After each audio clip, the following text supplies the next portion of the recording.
Welcome to the Careers by Jen podcast, episode 178. Today on the podcast, Jen speaks with Travis Thomas on how to choose between two great opportunities without relying on fortune cookies. You're listening to the Careers by Jen podcast with me, Jen Swanson, the podcast that helps you to get the job, love your work, and advance your career. Choice can be a challenge, and it's a great challenge because it means you have options, and options are good. And yet sometimes choice, too much choice, or choice between two really good things can be paralyzing too, because with choice comes both possibility and fear. What if I make the wrong choice? How can I know right now when I don't know?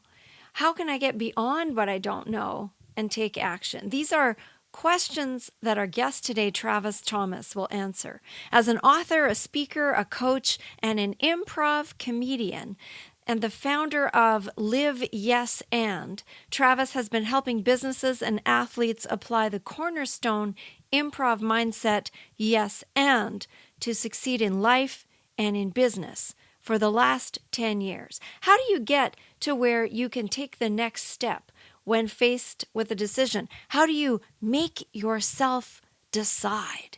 Find out the answer to that and more after this. Are you procrastinating? Do you want to start a job search but aren't quite sure where to begin? Is it all just a little overwhelming? At Careers by Jen, we have a 5-day Jumpstart Your Job Search Challenge to help you get unstuck and move toward finding your dream job. Every day for 5 days, you'll receive an email to your inbox that asks you to complete one task. Every task you complete moves you closer toward your goal. The best part about this challenge is that it's absolutely free. Come over to careersbyjen.com and you'll see the 5-day Jumpstart Your Job Search Challenge on the right-hand side of the screen.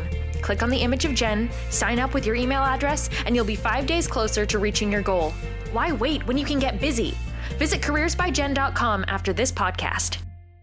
Travis Thomas, welcome to Careers by Jen.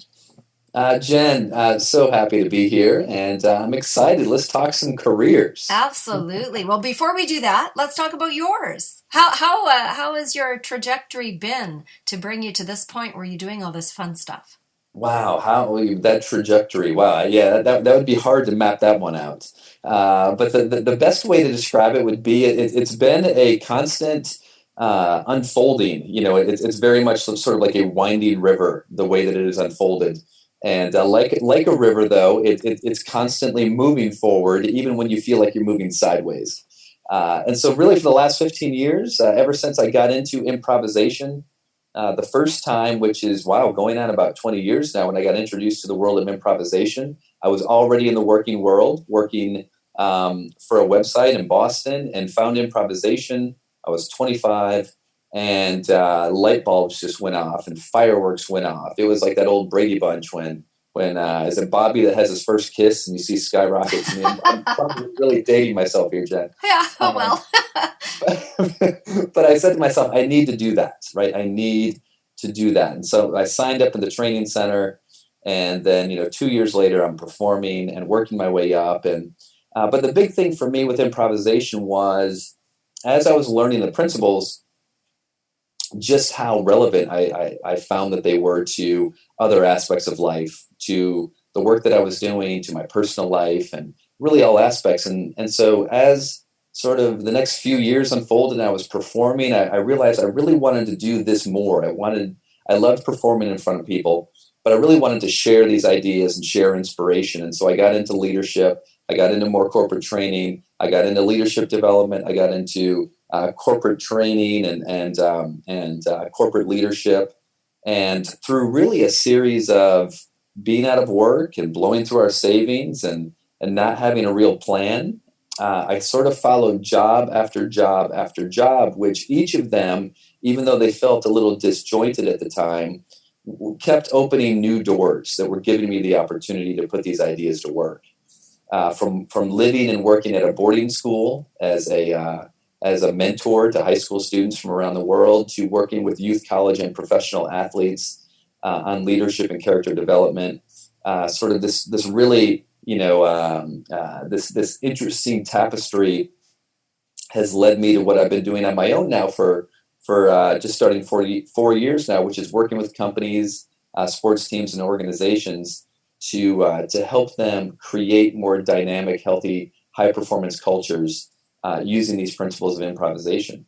And so it's a line of work. It's a career. I always knew that I wanted to speak in front of people and inspire people, but I never knew what the message was. And I feel like the last 15 years has been really clarifying that message and articulating that message. But the only way I could sort of clarify it was by living life and having experiences and failing and gaining new insights. And so it just takes time. This particular career for me has taken a lot of time. And it sounds like you're melding two passions together in this work. Yeah, I think it's probably closer to 3 or 4. Okay. Right? For me, it's the sports world, because it's the sports world. It's the mental side, it's the team side of sports. I'm also working in character development, leadership and character development. I'm working in sort of some deeper philosophical, personal development and some spirituality in there. And then there's the corporate side of things and organizational development. And then you throw in there the improvisation. The improvisation is sort of the base of this stew, right? And so I use all of that to just kind of to share and show how really they're all related. And whether it's in the schools or in a corporate environment or a sports environment, trying to sort of connect those dots in a fun and interesting way. Well, the topic that we've got today, how to choose between 2 really great career opportunities, was a request from a listener. Yes. And so I thought, because all of the things that I was sent from your background and your website and everything, I thought, wow, I bet Travis could do this. And so thank you for agreeing to talk on this topic. And what would you like to start off with? Well, first of all, I would like to say, if you are having to decide between 2 options, congratulations. There's about 1 billion people out there who would love to be able to choose between one. And so for any of us who find ourselves in a situation where, wow, I've got 2 options or 2 good options on the table, and which one, and now we're feeling some stress and anxiety, or, which one do I choose? And I don't want to make a mistake. And what if I choose this one and it doesn't work out? In our monkey mind, right? And our ego just runs rampant and fear takes over. And, I think the world of improvisation has taught me many things when it comes to life, and especially things like that. And for me, when it comes to having to decide between multiple options, a couple of things come to mind. The first one being is when each of us, I'm really high on the idea of purpose and mission and what has meaning in our lives. And I think when we're really clear on what's the most important things in our life, what inspires us, what motivates us, what gets us excited to get out of bed in the morning, when we're really clear on what that is, and then we start to make decisions that move us in the direction of doing more of that, right? If sports really inspires me and I love working with kids, well, if I keep moving in the direction of finding work that has me working with kids, that's going to keep me really motivated and inspired. So when I'm really clear on what those things are that really motivate me, inspire me, and I move in that direction, now as different opportunities start to come in into my life, and let's say I've got a really good opportunity over here and a really good opportunity over here, and then I can honestly think to myself, well, between these 2 opportunities, which one really excites me? Which one do I feel really falls in line with who I am, what I'm passionate about, and really, the kind of work that I want to grow in, and the kind of work that's going to inspire me, and the kind of work that is going to feel like I'm making a real contribution. And that might, and if both jobs have that, awesome. And so both jobs have that. For me, then that next question becomes, which one excites you the most?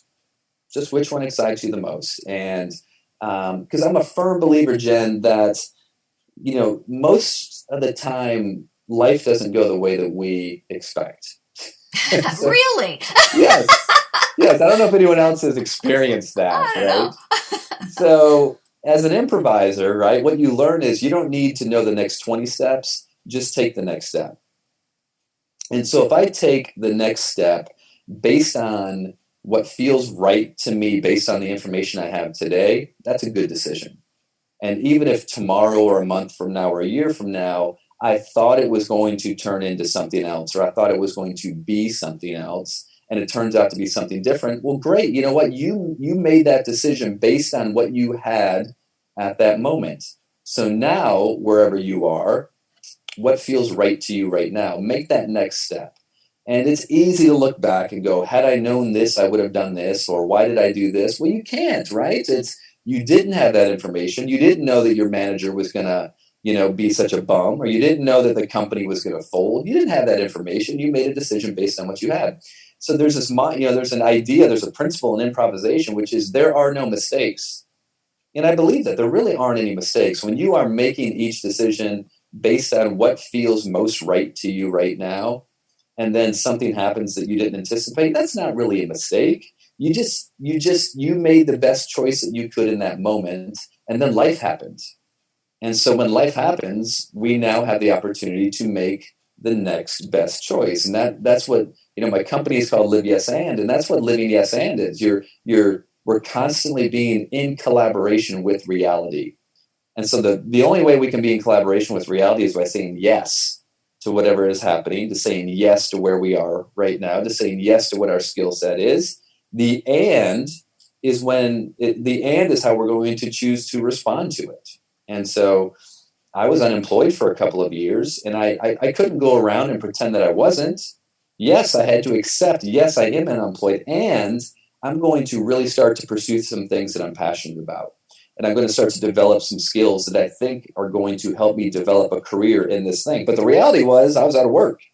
So I had to be in collaboration with it instead of being in denial with it. And so I think as we start to exercise that improvisational muscle, that mental muscle of accepting what is, but not stopping there, and then choosing a response of how we respond to tough situations from a position of purpose and meaning. And so when we're having to think through multiple options, it's, which one feels right? And then whatever happens as a result, you can't control. So now you just respond to whatever happens. So do you give a time frame for this? Because I know some people can get completely mired and bogged down on the on the moment before the choice, when the monkey mind kicks in, and the self-doubt kicks in, and you worry, and you can spin there for endless ages without actually doing anything. So do you set a timeline? I know in improv, you got to go. I've done improv myself years ago, and you have to just do, right? Yes. Yes. What do you think about that? Well, in improv, you're always dealing with the present moment. You're only responding in the present moment, because I don't know where the story's going to go. I kind of have to know where I've been, but I don't focus on where I've been. So I'm always dealing with the present moment. One of the things I do, Jen, in the world of sports is I'm a performance coach. And so I help athletes how to perform at a high level. And it's no different from sports than from life, which is your only job is to pay attention and be present in the present moment and focus on that. And so the fear and the monkey mind and all that, it constantly wants to go forward and think about worst case scenario. What if this happens, or what if this happens? And it's so unproductive and unhelpful, because all you're doing is you're just rehearsing all these scenarios, A, that probably won't come true, and B, even if they do come true, outside of death, you're going to be able to handle them. You're going to be able to respond to them and handle them and make the best of it. But we will conjure up all of these ideas that seem so terrible that, it's that paralysis by analysis, that it causes us to be so fearful that we just won't even take the next step. And so it's, for anyone who wants to run a marathon, and haven't run one, the idea of running a marathon seems daunting, because you're thinking about, I have to run 26.2 miles. No, you don't. Today you don't. Today, just go out and run a half mile, or today go out and run a mile. Don't worry about the 26.2 yet. And so when we can train ourselves to always bring our attention back to the present moment, and just deal with what is. One of my mantras is, the answer to how is yes. We can give our consent to something. We can give our consent to a big idea that we have no idea how we're going to get it done. But I would say, yes, I do I do want to do that. I would love to try that. Yes, that is possible. I don't need to know how I'm going to figure it out, but I'm going to say yes to it. I'm going to give my consent, and then I'm just going to take the next step today and move in that direction. John Mayer, the musician, has a great quote. He says, "Imagine how good you would be at the guitar if you started 2 weeks ago." Right? So, I think we live our life like that most of the time. I'm in my 40s, and the older you get, the more regrets you get. You're like, why didn't I do that? Why didn't I try that? You always want, I wish I would taken an art class. Go out and take an art class. I wish I would, learn an instrument. Start learning an instrument now. Get on YouTube, just start it. And so we become so terrified with not knowing how we're going to get to that end destination that we decide to do nothing. And I think careers, it's super prevalent when it comes to that, because, I would love to do this, but I don't know how to do that. So I'm just going to stay in the same boring job that I'm unhappy with, because I just can't even fathom the idea of what it would take to actually pursue something that I love. So just the idea of handling what I can do today, and one little step today, and one little step tomorrow, and one little step the next week, and then before you know it, you've actually started down that path. You have momentum of actually living and doing something that you're passionate about. So I'm going to ask you, we're going to take a break in just a second, and I'm going to ask you when we come back about how to overcome the fear of the future and how to make yourself just do that next step. So we'll be right back. Great. Do you want someone to listen? Do you need help setting goals for yourself? Do you want someone to keep you accountable for your progress and to ask good questions that will help to move you toward your success? Have you got a resume that you want reviewed or updated? Do you need help deciding what kind of work you'd like to transition into? If any of these sound like you, I've got some coaching spaces open at Careers by Jen, and I would be happy to work with you to achieve your goals. From a single session resume review to multi-session career or life coaching, there are several packages to choose from. Go to careersbyjen.com, click on online programs, and you will see the coaching packages on the courses page. Select your package and let's get started on your future today.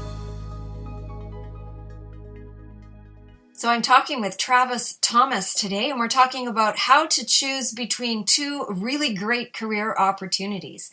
And so I love the idea of just focusing on the next step and not worrying about all of the other things. I know that I worry about all of the other things. Yeah, me too. And yeah, and it's really, really hard to be in the now, as Eckhart Tolle would say. Yeah. It's really a challenge. But it's, all the spiritual gurus, everybody says, be here, be present, be in the now. And that's so much what improv is about. So how do you make yourself do it? Yeah, I think it's just like anything else. It's the more proficient you become in something, what you're really learning when you become proficient in something is you're learning on what do I actually need to focus on. And so again, when I work with athletes, we talk about, so I'm a performance coach for a soccer club down here, and I say, okay, in a typical soccer game, what are the distractions that are going to prevent us from playing at our best? Let's write them down. The referee, maybe he's a bad referee. The parents yelling on the sidelines. It's South Florida, so it's hot. What about the field conditions? What if your teammate's not playing well? What if you're not playing well? What if the other team is really good? So we list all of these things that are going to be distractions that prevent us from playing at our best. And so we look at it and go, okay, you know what? It's not just if these things are going to happen. These are going to happen. This is part of the game. So these are all the distractions that are going to prevent you from playing at your best. None of those things that you can control. You can't control a single one of them. What is the one thing that you can control? How you are going to choose to show up and how you are going to respond moment to moment to moment in the game. So instead of complaining about how bad the referee is, you can't control that. And the more you think about him being bad, the more you're not focusing on what's the most important thing right now is, heck, where in the heck is the ball and what do you need to be doing?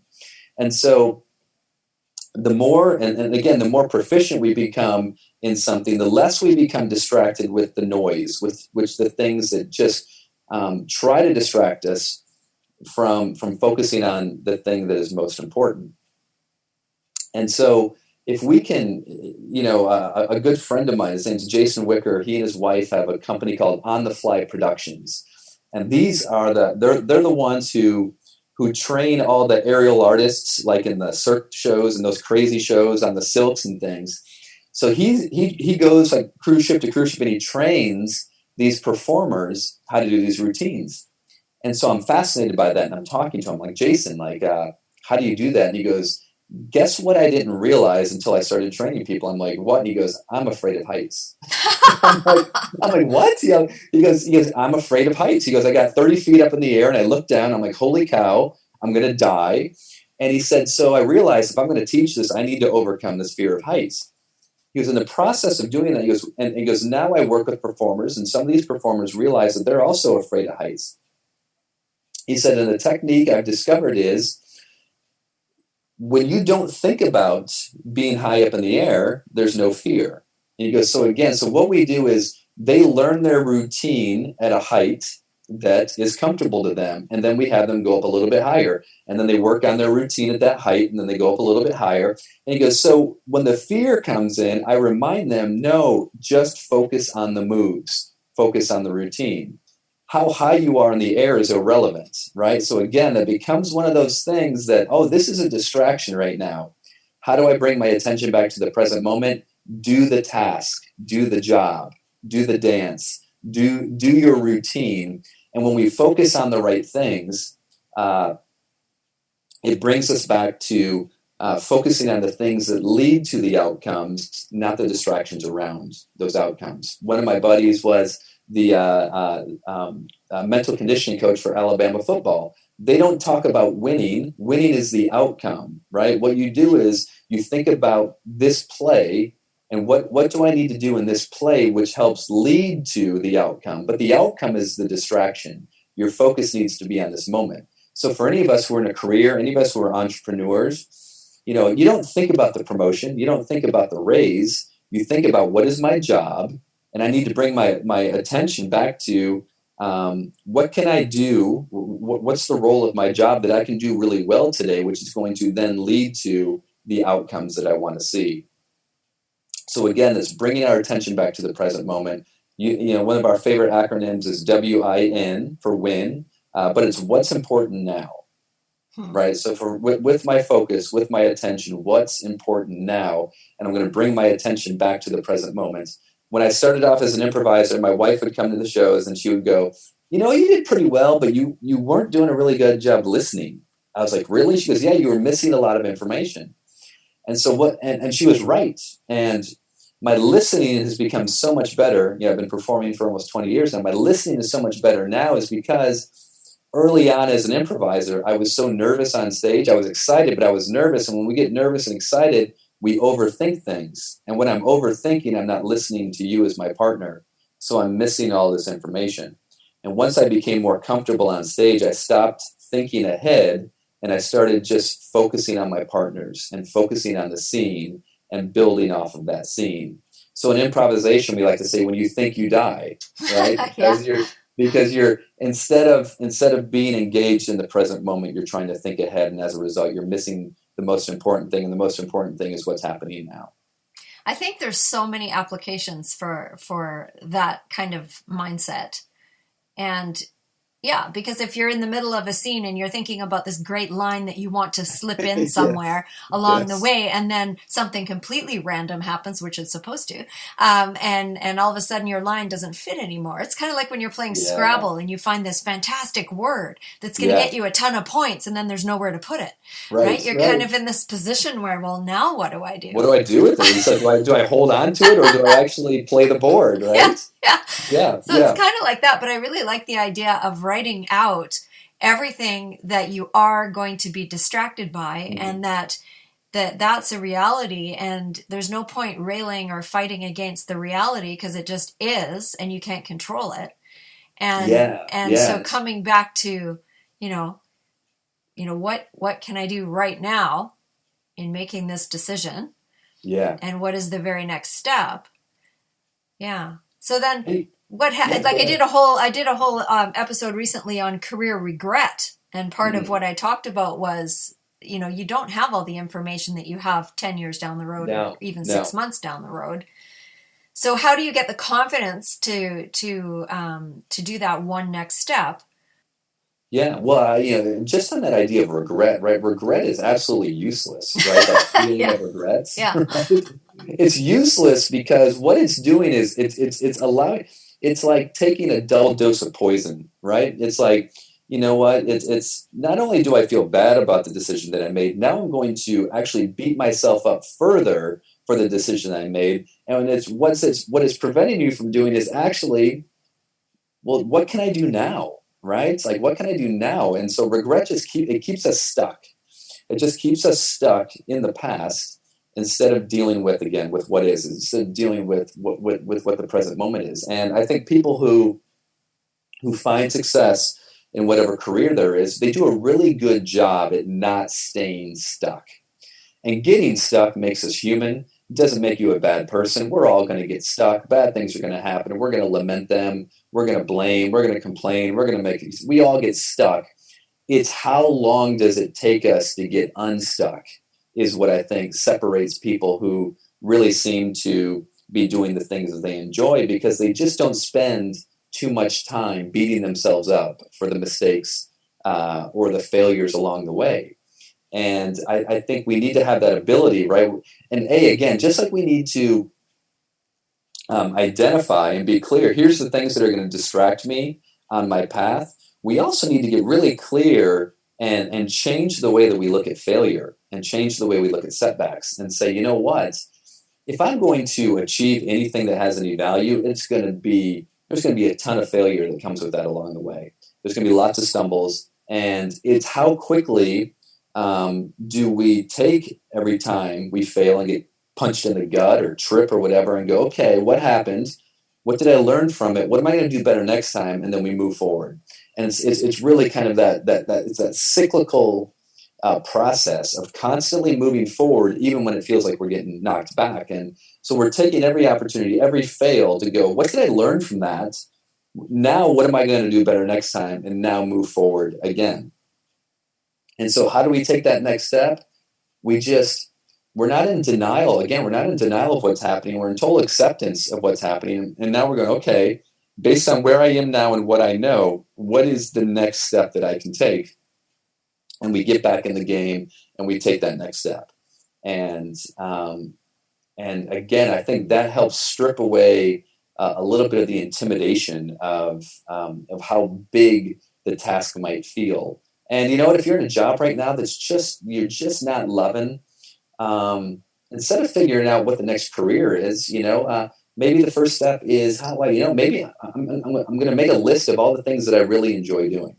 And I'm going to make a list of things that I really don't enjoy doing. I just had a conversation yesterday with a woman who called me about a job opportunity. And it sounds like a fantastic job opportunity. And I told her, that's a great job. I can tell you right now, it's not for me. Because I'm really clear on who I am and who I'm not. And so this wasn't a bad job. This was a great job. It just wasn't my job. And so I was able to say to her very honestly and very graciously, I am so grateful that you all have approached me with this opportunity. And I can also tell you that my skill set and what I'm good at, that is not a fit for that job. And so as we start to think about what are we really good at, and also thinking about what we really don't enjoy doing, or maybe we know is not our skill set, the clearer we become, the easier it is to think about what's the next step that I can take and move in that direction. Because sometimes we can do stuff and we'd be good at it and we do it well, but we don't want to. And you say yes because somebody's asked you and because, oh, sure, I could do that. But it's really not calling to me. It's not my forte. It's not lighting me up in any way. And so you're almost doing yourself a disservice by saying yes in that case. Well, think about these two scenarios. All right, let's say let's say I give you two options. One is you're going to have a job that you're really good at. You are fantastic at it, but you're miserable.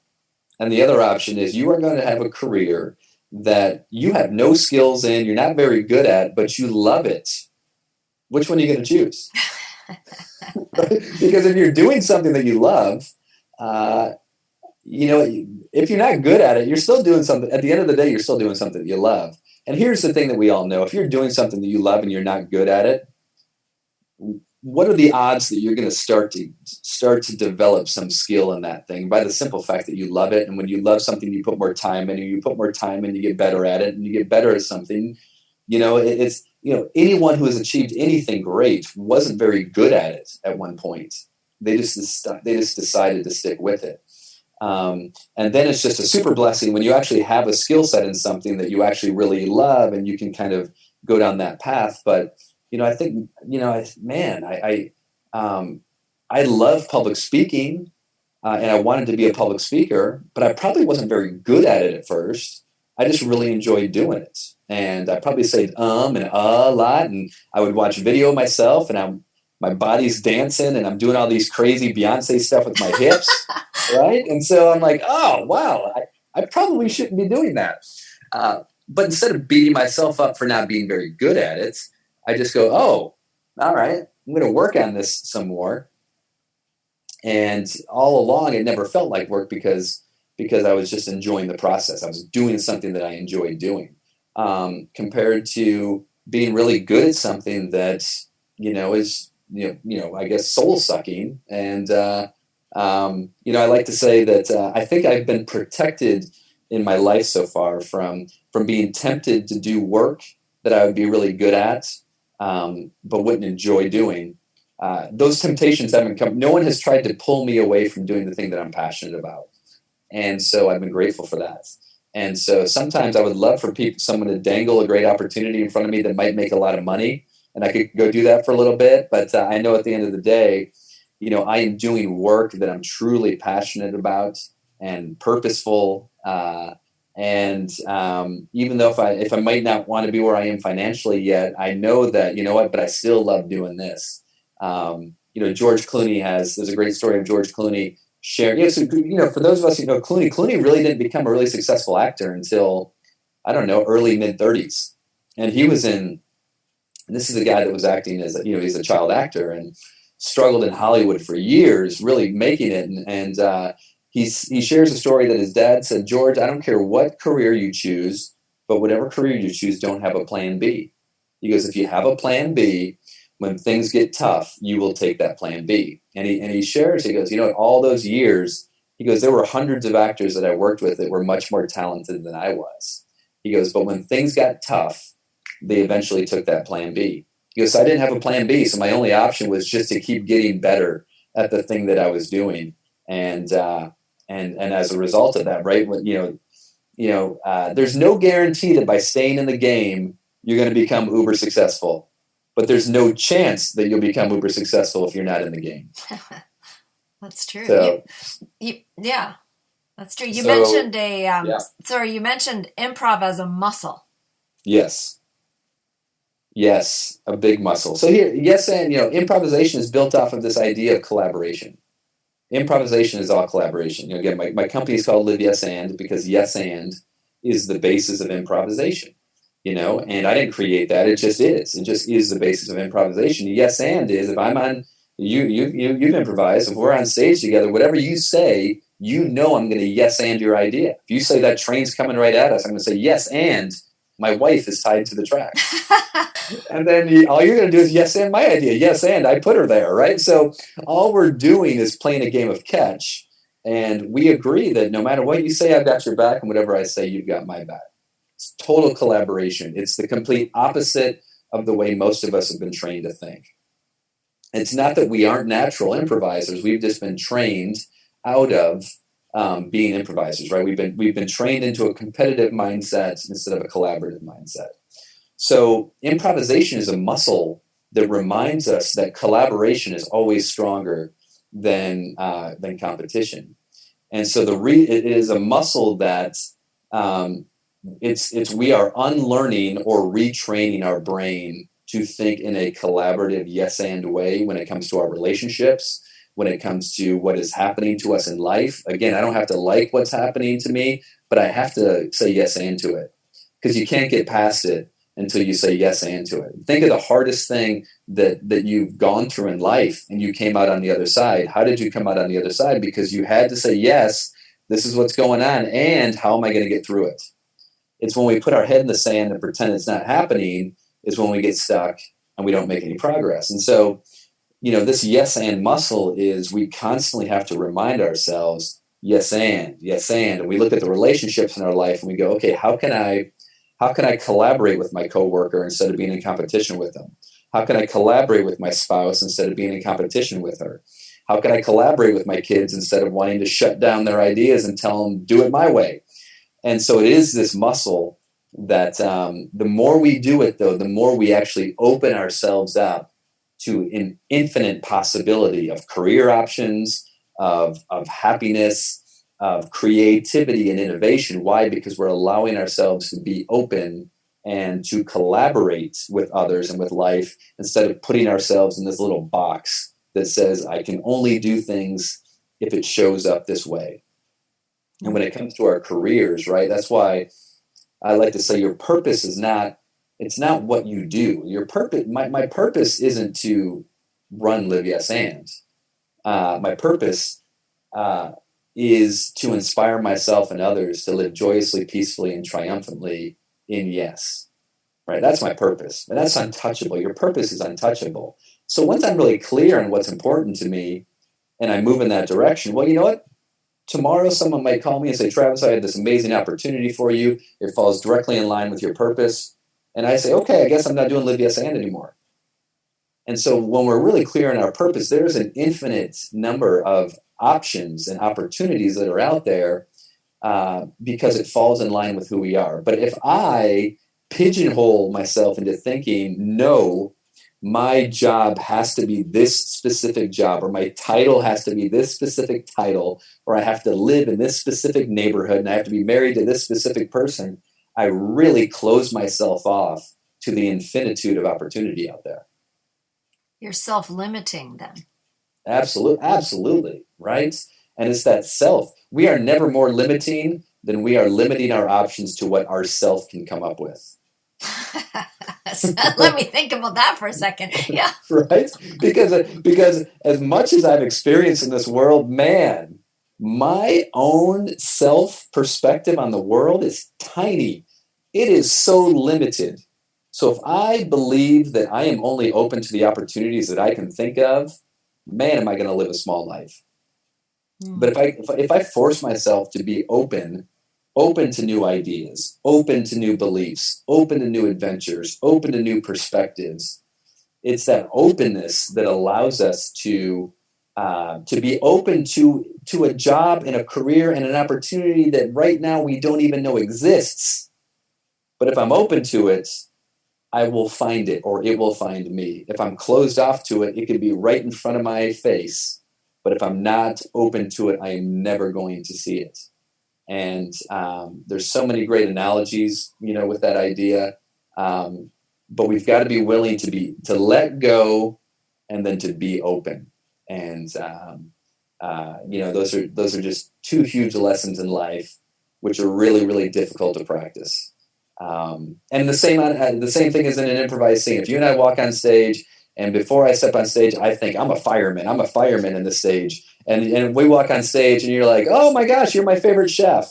And I'm thinking to myself, oh, wait, what do you mean? No. I have to be a fireman. I'm not a chef. I'm a fireman. I've just killed the scene, right? Yeah. Right? Instead of me going, oh, I thought I was this, but she made me this. I let that go. And now I'm open to this new scene. I guess I'm a chef. So I have to let go and I have to be open, and that's just a day-to-day exercise of living yes and.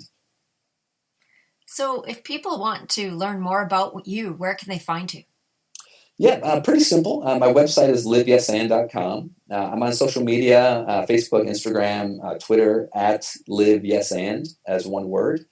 And I'm on Instagram quite a bit. My daughter tells me that I do it wrong. She's 16, so she judges all of my social media. And I'm like, sweetie, I don't know if you're my target audience, but thank you for the feedback. And she keeps giving it. So even when I don't ask for it.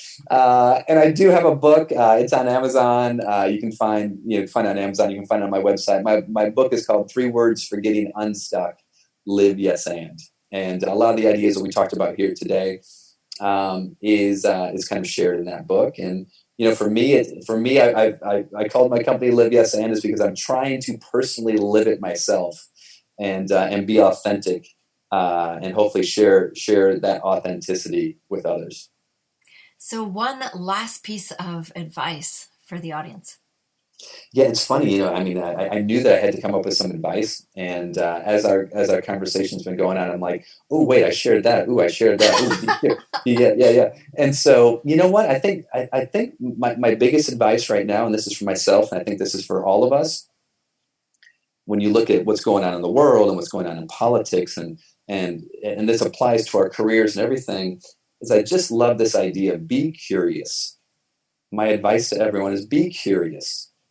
Be curious to an opportunity that you could have never dreamed of. Be curious about a new skill that maybe you want to try to develop. Be curious to someone else's perspective that totally contradicts everything that you believe. And if we allow ourselves to be curious, I think we just allow ourselves to so many more opportunities and experiences and ideas that we just are never going to find if we, dig our feet in the sand and say, no, it's got to be this way. And so to anyone out there, I never could have imagined that my path to where I am today would have looked the way that it has. And being curious and a little dash of desperate along the way has led me to where I am. But if someone says, you're going to do this, and then you're going to do this, and then you're going to move your family to St. Louis and do this, and then you're going to move them back to Florida and do this, and then move them to another side of Florida to do this, and then you're going to move them back to Florida. And so I'll be like, seriously, man, is this going to be a journey? So, but that just embracing that curiosity will get us a long way. Absolutely delightful to talk to you today. Thank you so much for sharing. Thank you, Jen. This has been so much fun. You've been listening to Careers by Jen with Jen Swanson.